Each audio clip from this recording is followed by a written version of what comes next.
प्यारे बच्चों, आज की इस क्लास में हम एक्सरसाइज 1.4 से क्वेश्चन नंबर 1 को डिस्कस करेंगे।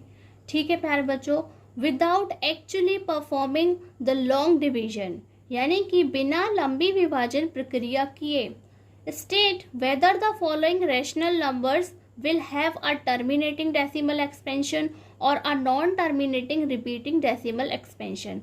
तो वह आपसे कह रहे हैं कि आप डिवाइड मत कीजिए, ठीक है। बिना डिवीजन को किए हुए, बिना भाग लगाए हुए आपको बताना है कि जो आपके पास में एक रैशनल नंबर है, परिमेय संख्या है, वह किस तरीके की है। या तो वह टर्मिनेटिंग होनी चाहिए, यानी कि उसका दशमलव प्रसार शांत होना चाहिए, या फिर वह नॉन टर्मिनेटिंग रिपीटिंग डेसिमल होना चाहिए, यानी कि वह एक अशांत होना चाहिए। क्या होना चाहिए? वह एक अशांत नंबर होना चाहिए, यानी कि जो कंप्लीटली सॉल्व होता ही नहीं है। तो प्यारे बच्चों, इस क्वेश्चन में आप देख सकते हैं कि यहाँ पर उसके 10 क्वेश्चंस, यानी कि यहाँ पर उसके 10 पार्ट्स आपको देखने को मिलते हैं क्वेश्चन नंबर 1 के।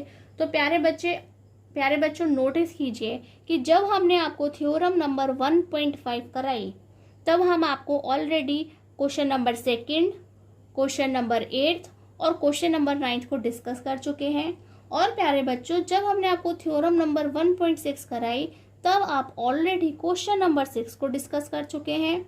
देन प्यारे बच्चों, जब हमने आपको थ्योरम नंबर 1.7 कराई, तब हम ऑलरेडी आपसे क्वेश्चन नंबर 2 को डिस्कस कर चुके हैं, यानी कि 2nd, 3rd, 6th, 8th, 9th हम ऑलरेडी सॉल्व कर चुके हैं। और प्यारे बच्चों 7th ऑलरेडी फैक्टर की फॉर्म में है, इसे तो आप देखकर ही बता सकते हैं इसका आंसर। तो हमारे पास क्वेश्चन 4 बचे, 1st, देन 4th, देन इसके अलावा हमारे पास में 5th और 10 नंबर क्वेश्चन देखने को मिलता है। और प्यारे बच्चों, यहाँ पर हम आपको क्वेश्चन को अच्छे से रिप्रेजेंट करना सिखाएंगे कि अगर हमसे क्वेश्चन पूछा जाता है तो आप उसे किस तरीके से लिख करके सॉल्व करके दिखाएंगे। बाकी आप इन सभी क्वेश्चन का सॉल्यूशन वही तीनों थ्योरम वाला लिख सकते हैं, लेकिन रिप्रेजेंट कैसे करना है वह हम आपको अभी बता देते हैं। और यहाँ पर हम आपसे 1st और 10th नंबर के क्वेश्चन को डिस्कस करेंगे और क्वेश्चन नंबर 4th और 5th आपके लिए होमवर्क में छोड़ देंगे। यदि आपको कोई डाउट हो, इन्हें करने में कोई प्रॉब्लम हो, तो आप हमसे कमेंट बॉक्स में पूछ सकते हैं। तो चलिए हम देखते हैं कि क्वेश्चन नंबर 1 क्या है। तो प्यारे बच्चों, क्वेश्चन में हमसे कहा गया है कि हमें लॉन्ग डिवीजन मेथड, यानी कि लंबी वाली विभाजन प्रक्रिया को नहीं अपनाना है, यानी कि हम डिवाइड करके नहीं दिखाएंगे, डायरेक्ट इस क्वेश्चन से बताएंगे कि क्या वह टर्मिनेटिंग है या फिर वह नॉन टर्मिनेटिंग है। तो हमें क्या करना है प्यारे बच्चों, ये जो नंबर हमें मिला है, यानी कि जिसे हम क्या कहते हैं सॉल्यूशन, और जब हम इसे करते हैं तो P/Q की फॉर्म का एक नंबर लिखेंगे, यानी कि 13/3125, राइट। तो हमें क्या करना है, हमें Q के फैक्टर चेक करने हैं। क्या करने हैं? हमें Q के फैक्टर करने हैं। तो हम आपको जब Q के फैक्टर करने हैं तो वह आपको करके दिखाने हैं, ऐसा नहीं है कि वह आपको करके नहीं दिखाना है। तो ये हो गया हमारा 3125, और आप जानते हैं इसके फैक्टर हम 5 से करेंगे। तो जब हम पहले 31 के लिए पढ़ते हैं तो 5 6 जा 30, यानी कि 5 6 के 30 होते हैं। देन ये 12 बन जाते हैं, तो ये 2 टाइम्स जाएगा, और देन ये 5 टाइम्स जाता है, यानी कि 5 5 जा 25। फिर हम 5 की टेबल यूज़ करते हैं, तो आपको देखने को मिलता है कि हो गया 5 एकम 5, यानी कि 5 1 जा 5, 5 2 जा 10 और 5 5 जा 25। फिर से 5 की टेबल यूज़ करते हैं, तो ये हो गया 5 2 जा 10, 5 5 जा 25। तो प्यारे बच्चों, आपको ये तो अच्छे से आता होगा ना, 4th क्लास से कर करके आप पक्के हो गए हैं, आपको काफ़ी प्रैक्टिस हो गई है, यानी कि आप आसानी से फैक्टर कर सकते हैं। तो आपने उसके फैक्टर कर लिए, तो अब वहाँ पे फैक्टर लिखिए। ये हो गया 5 × 5 × 5 × 5 × 5। इट मीन्स की है क्या बन गया 5 to the power 5, यानी कि जो फैक्टर करते हैं तो वहाँ पर आपको 5 देखने को मिलता है। तो प्यारे बच्चों, थ्योरम नंबर 1.5 में हमने आपको क्या बताया था कि अगर सिर्फ 5 आता है फैक्टर में, तब भी वह क्या होता है, टर्मिनेटिंग होता है। क्या होता है? क्योंकि हम यहाँ पे क्या लिख सकते हैं, जो हमारी Q की वैल्यू है हम उसे क्या लिख सकते हैं, 2 की पावर 0 × 5 to the power 5। क्या लिख सकते हैं? 2 की पावर 0 × 5 to the power 5 लिख सकते हैं, क्योंकि प्यारे बच्चों किसी की भी पावर यदि 0 होती है तो उसकी वैल्यू 1 होती है।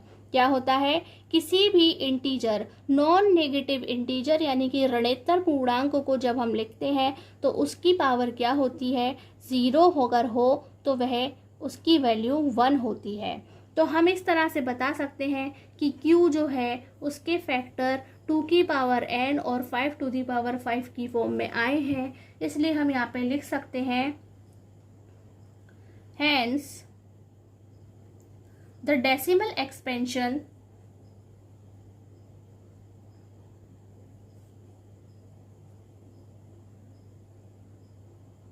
of this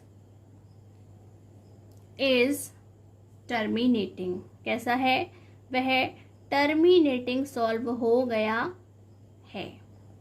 हिंदी में आप कहेंगे अतः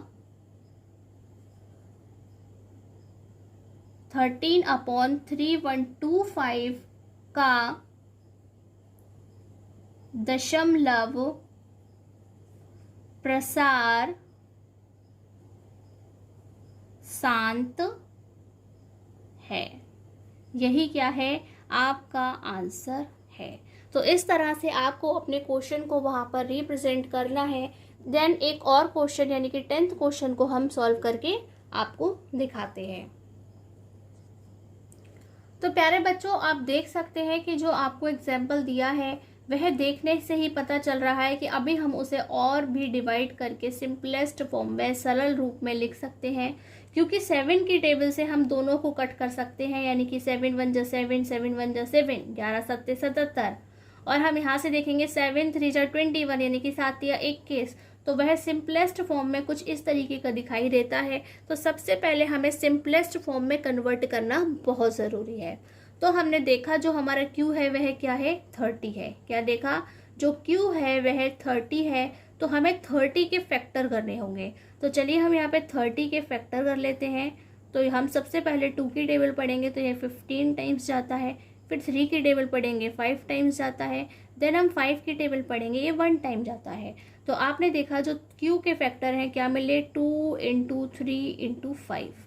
ठीक प्यारे बच्चों, तो प्यारे बच्चों आप देख सकते हैं कि फैक्टर वहाँ पर 2 और 5 तो है, लेकिन उसके साथ में 3 है जो कि बिल्कुल नहीं चलेगा। वहाँ पे क्या हो सकता था, वहाँ पे सिर्फ 2 के फैक्टर होते, सिर्फ 5 के फैक्टर होते, या फिर 2 और 5 दोनों के फैक्टर एक साथ होते। लेकिन इसके अलावा यदि वहाँ पे कोई और आ जाता है, इट मीन्स कि वह टर्मिनेटिंग नहीं है।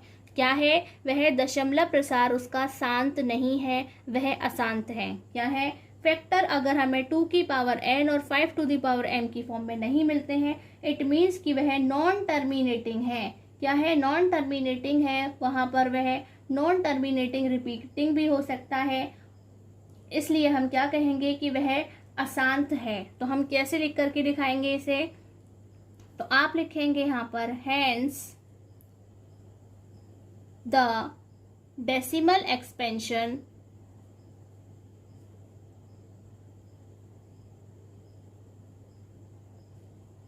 of this upon this is non-terminating। और वह रिपीटिंग भी हो सकता है, इसलिए आप वह भी साथ में लिख दीजिए, नॉन टर्मिनेटिंग रिपीटिंग। हिंदी में आप क्या लिखेंगे, अतः 77/210 का दशमलव